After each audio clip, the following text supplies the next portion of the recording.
Hello my dear learners, today I will discuss lesson 4 for the students of class 7, The Beauty and the Beast. I have already discussed unit 1. Today I will discuss unit 2. Please stay with me. The beast gave her lavish clothing and food. পশুটি তাকে দামি পোশাক এবং খাবার দিয়েছিল and carried on lengthy conversation এবং তার সঙ্গে দীর্ঘ কথোপকথন চালিয়ে গিয়েছিল উইথ হার তার সঙ্গে ইচ নাইট প্রতি রাত্রে দ্য বিস্ট আস্কড বেল পশুটি বেলকে বলতো টু ম্যারি হিম তাকে বিয়ে করার কথা only to be refused every time এবং প্রতিবারই সে প্রত্যাখ্যাত হতো আফটার ইচ রিফিউজাল প্রত্যেকবার প্রত্যাখ্যানের পর Belle dreamed of a handsome prince Belle সবসময় একটা সুন্দর রাজকুমারের স্বপ্ন দেখত who pleaded with her to explain why she kept on refusing the beast সেই রাজপুত্র সবসময় তার কাছে জানতে চাইতো কেন সে পশুটিকে বারবার প্রত্যাখ্যান করছে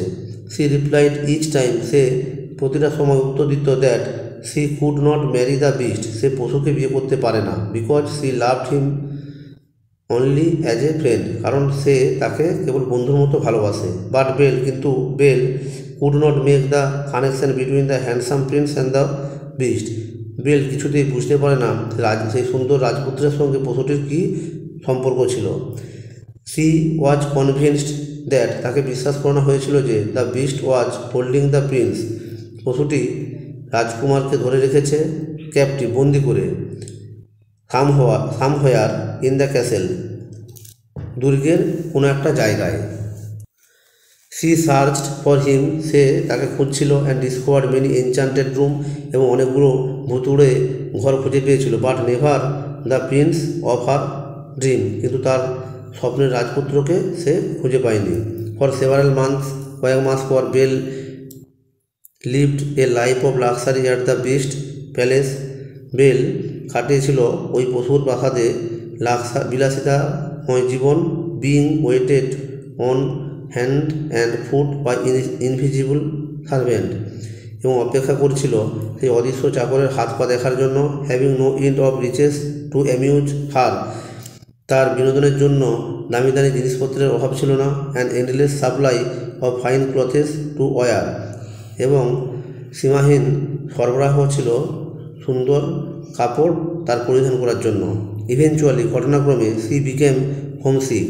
তার বাড়ি যাওয়ার ইচ্ছা জেগেছিল অ্যান্ড বেগড এবং প্রার্থনা করেছিল দ্য বিস্ট পশুটির কাছে টু অ্যালাউ হার তাকে অনুমতি দিতে to go to see her family তার বাড়ির লোকজনকে দেখার জন্য হি সেড সে বলেছিল হি উড অ্যালাউ ইট সে এটাকে অনুমতি দেবে অনলি ইফ যদি she would return exactly a week later সে কেবল এক সপ্তাহের মধ্যে যদি সেই প্রাসাদে ফিরে আসে Belle agreed to this Belle এই প্রস্তাবে রাজি হয়েছিল and set off for home বাড়ির উদ্দেশ্যে যাত্রা করেছিল উইথ অ্যান এনচান্টেড মিরর একটা ভুতুড়ে আয়না সঙ্গে নিয়ে অ্যান্ড রিং এবং একটা আংটি নিয়ে the mirror would allow her to see what was going on back at the beast castle পশুটির প্রাসাদের পিছনে কী ঘটছে সেটা দেখতে পারবে ওই আয়নার সাহায্যে and the ring would allow her এবং আংটিটা তাকে সুযোগ করে দেবে টু রিটার্ন ফিরে আসার টু দ্য ক্যাসেল রাজপ্রাসাদে ইন অ্যান ইনস্ট্যান্ট তৎক্ষণাৎ হোয়েন যখন টার্ন 3 টাইমস অ্যারাউন্ড হার ফিঙ্গার তার আঙুলের চারিদিকে 3 বার সে আংটিটাকে ঘোরাবে হার এল্ডার সিস্টার্স তার বড় দিদিরা ওয়ার সারপ্রাইজড অবাক হয়ে গেছিল to find her well fit and dressed in grand clothes তাকে সুন্দর সুন্দর খাবার খেতে দেখে এবং সুন্দর পোশাক পরিধান করতে দেখে they grew jealous of her happy life at the castle রাজপ্রাসাদে তার সুখী জীবন দেখে তার বোনেরা ঈর্ষান্বিত হয়েছিল আপন হিয়ারিং দ্যাট শুনে যে C must return to the beast on a certain day তাকে নির্ধারিত দিনের মধ্যে সেই পশুটির রাজপ্রাসাদে পুনরায় ফিরে যেতে হবে they begged her to stay তারা তাকে থাকতে অনুরোধ করেছিল just for one more day আর একটা অতিরিক্ত দিন থাকার জন্য অনুরোধ করেছিল they even put onion in their eyes তারা এমনকি তাদের চোখে পেঁয়াজ রেখেছিল টু মেক ইট এটা দেখানোর জন্য appear as though they were ওয়েপিং যে তারা কাঁদছে সেই ভাবটা দেখানোর জন্য তারা তাদের চোখের উপর পেঁয়াজ রেখেছিল দে সিক্রেটলি হোপ হোপ, তারা গোপনে আশা প্রকাশ করেছিল that the beast would grow angry with Belle, পশুটি তার উপরে রাগান্বিত হবে ফর ব্রেকিং হার প্রমিস, তার প্রতিশ্রুতি রক্ষার জন্য, and would eat her alive, এবং তাকে একাই খেয়ে নেবে। Belle's heart was moved by her sisters false show of love, বিলের হৃদয় নড়ে গিয়েছিল তার বোনদের মিথ্যা দেখানো ভালোবাসায়, and she agreed to stay, সে থাকতে রাজি হয়ে গিয়েছিল। Belle began to feel guilty,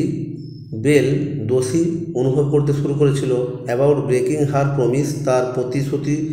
ভঙ্গের জন্য, টু দ্য বিস্ট, পশুটির প্রতি, and used the mirror to see, এবং দেখার চেষ্টা করেছিল আয়না দিয়ে, what was doing back at the castle, প্রাসাদের পশ্চাতে কী ঘটছে তা দেখার জন্য আয়নাটা ব্যবহার করেছিল। সি ওয়াজ হরিফাইড, সে ভয় পেয়ে গেছিল, টু ডিসকভার দ্যাট, আবিষ্কার করে যে, the beast lay half dead out of the heart break, হৃদভঙ্গ হয়ে বা হার্টের সমস্যায় সে অর্ধেক মৃত হয়ে পড়েছিল। অর্থাৎ পশুটি, সি ওয়াজ হরিফাইড, সে ভয় পেয়ে গেছিল, টু ডিসকভার দ্যাট, আবিষ্কার করে যে, the beast lay half dead out of the heart break করে পশুটি অর্ধমৃত অবস্থায় পড়ে আছে এটা দেখে সে ভয় পেয়ে গিয়েছিল। She lay near those very rose bushes her father had stolen the rose from, সে পড়ে আছে সেই গোলাপ গাছের ঝোপের কাছে যেখান থেকে তার বাবা তার জন্য গোলাপটা চুরি করেছিল। She immediately use the ring, যে তৎক্ষণাৎ সেই আংটিটা ব্যবহার করেছিল, টু রিটার্ন দ্য বিস্ট, পশুর কাছে ফেরতে যাওয়ার জন্য। আপন রিটার্নিং, ফিরে গিয়ে বেল দেখতে পেল দ্য বিস্ট অলমোস্ট ডেড, পশুটি প্রায় মৃত অবস্থায় পড়ে রয়েছে। সি ওয়েপ্ট ওভার হিম, সে তার উপর পড়ে কাঁদল, সেইং দ্যাট, এই বলে যে, সি লাভড হিম, সে তাকে ভালোবাসত, as soon as her tears touched him, যেইমাত্র তার চোখের জল তাকে স্পর্শ করল, the beast was transformed into a handsome prince, পশুটি সুন্দর একটা রাজপুত্রে পরিণত হয়েছিল। দ্য প্রিন্স ইনফর্মড বেল, রাজপুত্র তাকে জানিয়েছিল দ্যাট লং এগো, অনেকদিন আগে, a fairy turned him into a hideous beast, একটা পরী তাকে জঘন্য পশুতে পরিণত করেছিল। After he refuse to let her in from the rain, বৃষ্টির মধ্যে তাকে বাড়িতে ঢুকতে না দেওয়ার জন্য প্রত্যাখ্যান করার কারণে। And that only by finding true love despite his ugliness, তার কুৎসিত চেহারা থাকা সত্ত্বেও যদি তাকে কেউ ভালোবাসে, could the curse be broken, তাহলে এই অভিশাপটা ভঙ্গ হবে বা অভিশাপ মোচিত হবে। দেন তারপর the prince and Belle got married, রাজপুত্র এবং বেল বিয়ে করেছিল, and they lived happily ever after, এবং তারা চিরকাল সুখে জীবন কাটিয়েছিল। এই ছিল আজকের ভিডিও। যদি ভালো লাগে তবে অবশ্যই আমার এই চ্যানেলটিকে লাইক, কমেন্ট এবং সাবস্ক্রাইব করতে ভুলবে না। সবাই ভালো থেকো। Okay, thanks for watching this video. Tata, bye by.